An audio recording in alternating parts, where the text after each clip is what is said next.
प्रदेश के कृषि मंत्री सूर्य प्रताप शाही ने आज वाराणसी के सर्किट हाउस में वाराणसी मंडल के कृषि अधिकारियों के साथ बैठक की।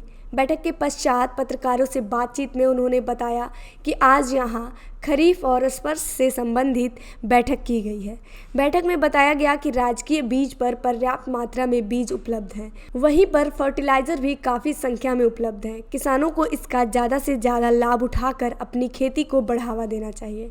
वहीं हाथरस की घटना के संबंध में उन्होंने कहा कि यह काफ़ी दुर्भाग्यपूर्ण घटना है, क्योंकि मुख्यमंत्री योगी आदित्यनाथ ने खुद घटनास्थल का दौरा करके न्यायिक जांच का आदेश दिया है।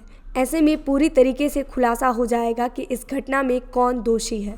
विपक्ष इस मामले में राजनीति कर रहा है, जो कि नहीं होनी चाहिए। मंडल के वाराणसी, चंदौली, गाजीपुर और जौनपुर 4 जनपद आते हैं। इनके भीतर कृषि विभाग के द्वारा चलाई जा रही खरीफ अभियान के दृष्टि से और इस वर्ष की जो योजनाएं हैं उनकी हमने समीक्षा किया है। सभी जनपदों के भीतर पर्याप्त मात्रा में फर्टिलाइज़र उपलब्ध है। बीज वहां पर उपलब्ध करवाए गए हैं। सामान्य बीज वितरण के अलावा प्रदर्शन के भी बीज वहां पर उपलब्ध हुए हैं, जिसमें विशेष रूप से धान का आच्छादन इन चारों जनपदों में अधिक होता है, तो उसके ऊपर फोकस किया गया है। श्री अन्न और प्राकृतिक खेती, ये दोनों के संदर्भ में भी हमने एक समीक्षा किया है और उसकी बीज वितरण तुरंत करा दिए जाने के लिए इनको निर्देश किए हैं। जिन किसानों को ढैंचे का बीज उपलब्ध कराया गया है उनको आग्रह करके बीज वो तैयार करें, इसके लिए भी इनको हमने प्रेरित किया है। और ये वो किसान यदि सहमत हो जाएगा तो राज्य बीज निगम 4600 रुपये कुंटल के हिसाब से बीज, उत्तर प्रदेश राज्य बीज निगम उसकी खरीदारी करेगा। सोलर पंपों की समीक्षा हमने किया है। कुछ जनपदों के सोलर पंप अभी नहीं पहुंच पाए हैं। कल परसों में जब मैं निदेशालय पर बैठूंगा तो उनकी कंपनियों को ये निर्देशित किया जाएगा कि वो जल्दी से जल्दी उन सोलर पंपों को पहुंचाएं, जिससे किसानों को उसका फ़ायदा खरीफ के सीजन में मिल सके। राज्य के भीतर 2 महत्वपूर्ण कार्यक्रम अभी होने हैं।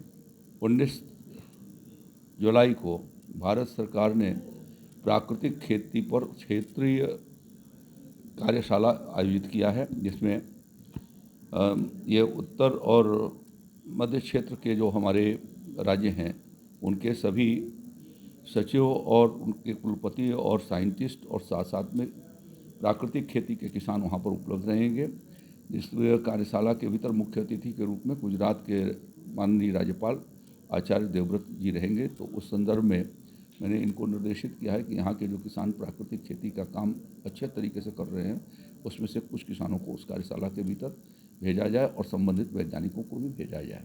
स्वास्थ्य और पोषक आहार विषय पर रखी गई है, जिसको पद्मश्री खादरवली साहब उस कार्यक्रम को 19 तारीख को शुरुआत करेंगे कुमारगंज, अयोध्या आचार्य नरेंद्र कृषि विश्वविद्यालय कुमारगंज में, जिसमें श्री अन्न के उत्पादन करने वाले किसानों को वहाँ पर भेजे जाने की बात मैंने कही है कि उसमें वो किसान जाएंगे। और 20 तारीख को गो आधारित प्राकृतिक खेती की कार्यशाला भी कुछ कुमारगंज विश्वविद्यालय में होगी, जिसमें आज गुजरात के राज्यपाल आचार्य देवव्रत जी उस कार्यक्रम के भी मुख्य अतिथि के रूप में होंगे। तो ये प्रयास किया जा रहा है कि राज्य के भीतर प्राकृतिक खेती के किसानों को ठीक प्रकार से तकनीकी जानकारी दिया जाए और उनके खेतों पर प्राकृतिक विधि से बिना रासायनिक खाद और बिना रासायनिक कीटनाशकों के इस्तेमाल किए हुए उत्पादन बेहतर किए जा सके। इस दृष्टि से उनको प्रशिक्षित करने का काम और प्रेरित किए जाने का काम हो रहा है। इसी प्रकार से श्री अन्न का जीवन के पोषाहार के लिए, कुपोषण को ख़त्म करने के लिए वो महत्वपूर्ण है और इसलिए राज्य में हम लोगों ने उत्तर प्रदेश राज्य के भीतर श्री अन्न पुनरुद्धार योजना हमने चलाई है और उस योजना का क्रियान्वयन ठीक प्रकार से हो सके इसके लिए बीज वितरण भी हम लोगों ने दिया है। पिछले वर्ष कुछ किसानों को भी बीज दिए गए थे और कुछ को सीड प्रोसेसिंग प्लांट भी लगाए गए हैं।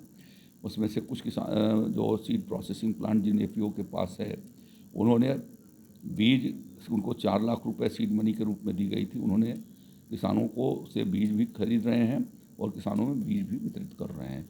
तो इस प्रकार से इस अभियान को भी हम लोगों ने गति दिया है।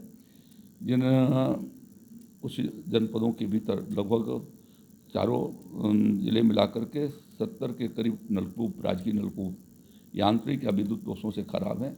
मैं यहाँ के कमिश्नर साहब को सामने फ़ोन करके कहूँगा कि वो उन जिलों की समीक्षा करके और उसको ठीक कराने की व्यवस्था करवाएं। सर बात की जाए राजनीति करना और उसको राजनीतिक मुद्दा बनाया जाना यह उपयुक्त नहीं है।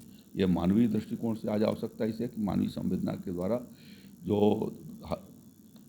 इस दुर्घटना के भीतर जो लोग हताहत हुए हैं और कालकलवित हो गए हैं उनके प्रति हम संवेदना प्रकट करें और जो बीमार हैं उनके इलाज की समुचित व्यवस्था करें। मुझे खुशी है कि राष्ट्रीय स्वयंसेवक संघ के कार्यकर्ताओं ने उसमें काम बांट करके और ऐसे घायलों के इलाज के लिए समुचित व्यवस्था उन्होंने बनाई है, जिससे लोगों को वहाँ पर पहुँचा करके उनके चिकित्सा सुविधाएं उनको मुहैया कराई जा सकें। राहुल गांधी हैं लोकसभा में, अब हो गया, धन्यवाद।